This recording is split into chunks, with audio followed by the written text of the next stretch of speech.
Hey everybody, for this session, I want to talk to you about what could be some of our personalities that we have within our groups.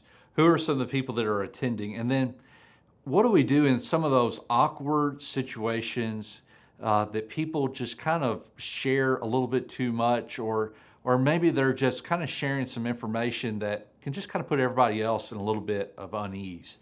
And I just want to talk through that. So let's talk through first some of these personalities that can be within our groups.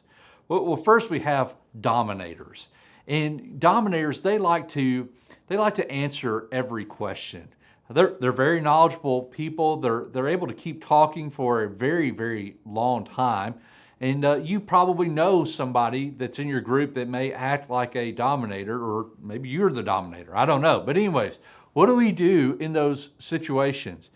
Well, what we want to try and do is, especially if we get a break and that person is not talking, we want to try and draw others out to share.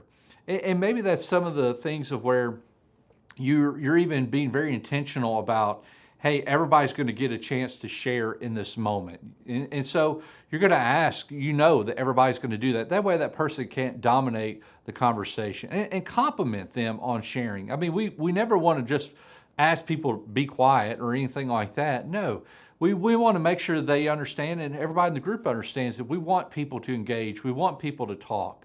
But then it may be a point of where you just have to have an honest conversation. Pull them aside and just say, hey, listen, we want to make sure everybody has a chance to talk. I know this is something maybe very passionate to you, but if you can, help me along the way to just let other people share as well.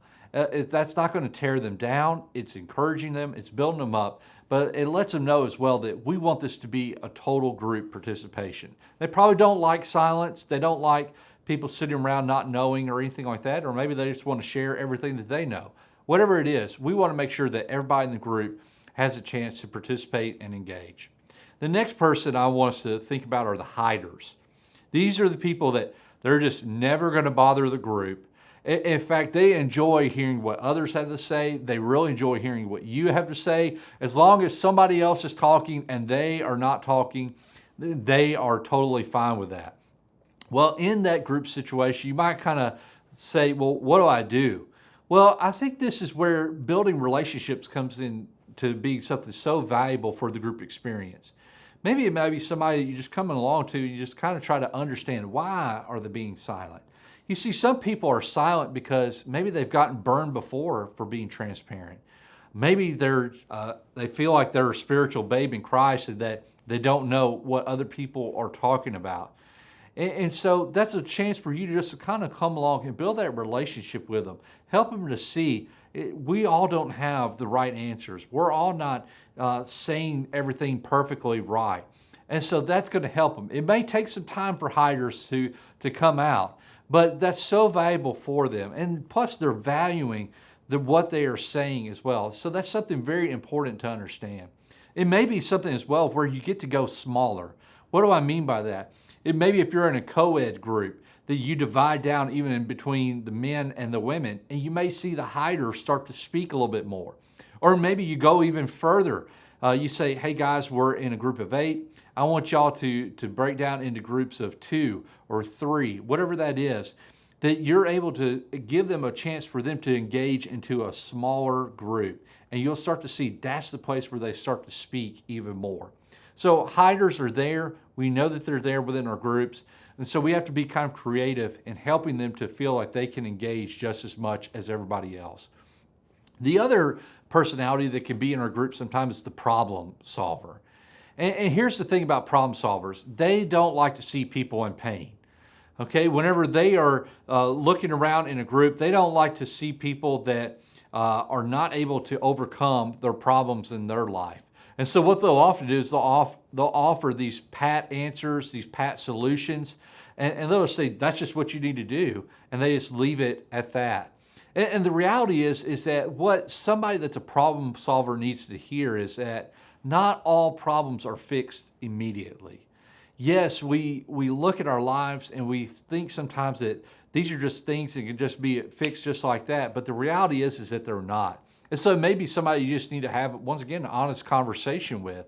Pull them aside, help them to understand and just see, hey, listen, this is going to be a longer journey for this person than just simply fixing this immediately. Show empathy as well to those that maybe receive that pat answer, or maybe just a harsh answer in a way that you want to come back, you want to say, oh, I'm so sorry that you're going through that. And you just want to be respectful for what people are hearing as well as what's being said in those moments.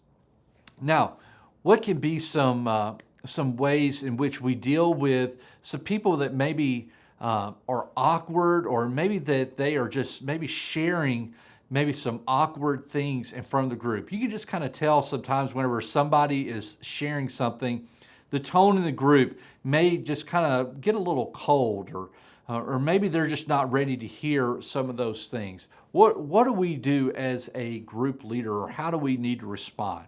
Well, first and foremost, we need to remember that we all need grace. You know, there's nobody sitting in the group that's perfect. And so, except for the grace of God, we would be into some terrible situations. The reality is, even with the grace of God, because of our sin that's in our lives, we face some crazy situations, some terrible situations.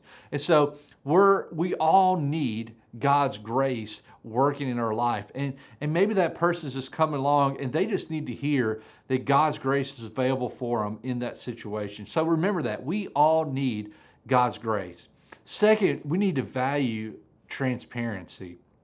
You may not know it right now, but I'm wearing these some shoes, and on these shoes I have a little spot of a coffee stain that you can see on my shoe. Now the reality is that if I was just walking by, you wouldn't probably be able to see that coffee stain on my shoe. And I just haven't had that time to deal with it or anything like that. And the reality is that unless I told you about it, or unless you got close enough to see it, would you not see that stain? Guys, here's the reality. We all have stains that are in our lives. We all have these things that sometimes that people just can't see because, one, they're just not coming into our lives close enough, or we just haven't shared it. Well, whenever somebody is sharing, hey, this is a stain that's in my life. This is something that's in my life that is just out there, that is just causing issues within my life. We need to value that they looked at our group and saw this as a safe place. So appreciate them for at least just sharing that, for helping them to see that this was a place where they valued that transparency enough that they needed to share that as well. Now, allow the group as well to have a point of where they can't have a separate discussion. If maybe somebody's sharing something that's just kind of awkward, kind of off base, or maybe it's a prayer request and just kind of seems that it's causing just maybe some issues within the group or whatever it is, just kind of respond to that person by just saying, hey, thank you so much for sharing that. We're going to give everybody a chance maybe at the end to hear more about this. And that way you give a chance for people that if they need to break, if they need to go, maybe they're not ready to have that kind of conversation with that person yet, or maybe they're not ready to talk through those issues yet. That's totally fine. Allow that to happen within the group. And then people that can come along and help support, maybe they can help come around and find ways that they can support that person through this time. You give them that freedom to go to that person and do that. Remember as well, just kind of what expectations that you have for the group, of how much time you want to spend being in God's Word, how much time that you want to stay on topic, stay on time, and all that.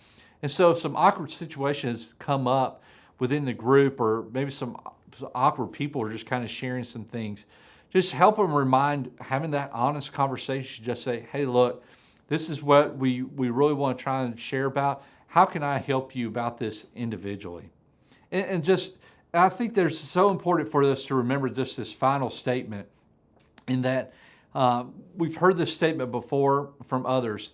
It's okay to not be okay, but it's not okay to stay that way. I think that's such a great truth for us to just remind others, to just help them just to see, hey, you know what? Our group experience, we're going to have some awkward situations. We're going to have some life events that are going to come up, that it's okay for us to share, that we're not okay. But we have to reach that place where we're going to say, we're going to find solutions through God's word and through prayer and support of people coming around us within our group, that we're not going to stay in this place. We're not going to become a victim of our life circumstances. Instead, we're going to move to a place of victory that's already been given to us through Jesus Christ. That's a part of what you do within your group. We understand there's going to be different personalities because why? There's people within our groups. And we have some of these intentional steps ready to help guide people even further into gospel transformation. We're going to have a successful group.